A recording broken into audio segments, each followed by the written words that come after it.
All right, y'all, thanks for tuning in the video today. Today we have the Banks Monster Ram Turbo Inlet. Got a 2024 Denali Duramax diesel behind me. Check the website, make sure you get the right part number. I'm gonna put a link up for this one so it'll be correct.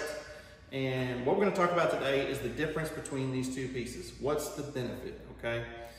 The benefit, with Banks always is you're gonna be a little bit bigger. If you look, you can put this inside the Banks one, right? So the Banks diameter is a little bit bigger. But the details really come from this lip and the way it's designed with the anti-surge on the turbo, okay? I'm gonna put some photos up and show you the difference on how the anti-surge works versus this one versus that one. So this is the stock tube. You can see that any pressure that comes back out of the turbo is allowed to go back into the inlet without deflecting it. This is the Banks turbo inlet, and you can see that it deflects the air back into the inlet of the turbo, which keeps it spooled up. And then, so anybody can say, what is turbo surge, right? So if you go look at a dyno of a diesel truck and you watch it, basically your turbo spools up, and when the load changes, or let's go first to second shift or to third shift, you're gonna see the dyno. And what it's gonna do is it's gonna spit back into the intake, right? And you'll hear it in a lot of those dynos. And what it does when it does that, it blows hot air back up in the turbo, and it almost pulls the compressor wheel to half speed or almost stop by pushing the air back out, okay? What you wanna do, and this is why they designed this, is it's the way it deflects the air back into the turbo. So if you have a pushback of air coming back into here, it deflects it back into the turbo to keep your turbo spooled up. So the difference in this is when you let out of the throttle and you go back in, this is going to give you a delay because it's going to push the air back in the turbo. Turbo's going to re-spool up. If you let out with this one, it's going to deflect that air back into the inlet of the turbo and keep it spooled. Quicker, faster, better response. So let's get to the install real quick. I've already got it tore apart because I wanted to show you both pieces.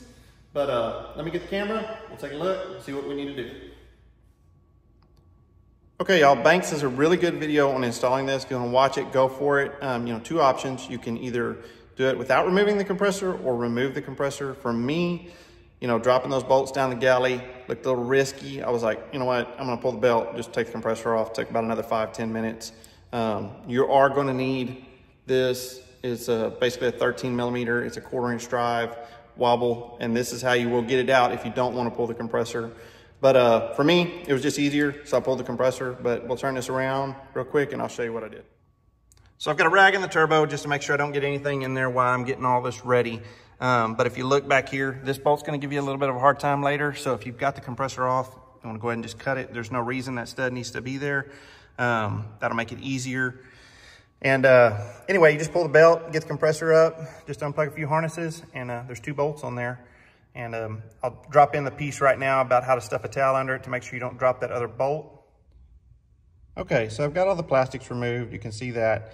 One of the things I wanted to show y'all is what you're gonna use to remove that bolt is right here. It's a 13 millimeter, it's a wobble. But one of the things to do, just kind of make sure if you're not removing the air compressor, or if you are, is you find one of your wife's best dish towels that you can find in the kitchen, and you're gonna go ahead and shove it down there and get it under, because if you drop that bolt, you want to be able to recover it. And as you can see, I've got that towel tucked in there, so it's gonna protect me. If I drop that bolt, I can get my magnet and just grab it. If it falls down in that intake, chances are very slim you're gonna get it back out. So I'm gonna do this side, and then I'm gonna move to the other side and tuck the towel under it and do the same thing and get this neck removed. Okay, so as you can see, we got the bolt loose, we got the towel down there, it's got nowhere to go. We get our magnet, right? And go straight out with it. Now we just gotta do the same thing. We're gonna tuck the towel under the other side, get it loose, and get it removed also. Okay, so one trick is, once you get that turbo inlet in there, old school mechanic trick, this is just out of the gasket. It's just a piece of the paper. What I do is I'll take that, put that in there. These are new bolts, take a 10 millimeter socket. You can push that on there, and you're good to go. So that way you don't have to worry about dropping that bolt. We'll get it put in. Okay, so this is what I wanted to show y'all. Y'all can see the anti-surge built into the turbo. From the flange, there's a little bit of hole where that stuff comes back to the intake. It's actually under the lip of this, and you can see how it deflects it back into the turbo when it comes outside of that ring. Okay, so the next part number I have for you is the 64410. It's the manifold air pressure spacer kit. This is exactly what it looks like. Just need to make sure your O-ring's in there. All it does is take it out and it gets it out of the flow of carbon, right? It's just sensing manifold air pressure. So it's gonna get it out of that direct flow and it's gonna put it up here. So anyway, what we're gonna do is pull that 10mm bolt out, pull that out, the sensor will mount to the back of this, and then this screws down with the bolt and the Allen wrench supplied. Okay, so this truck literally has about 2,500 miles on it. How carboned up do you think this is gonna be? Look at that already for 2,500 miles.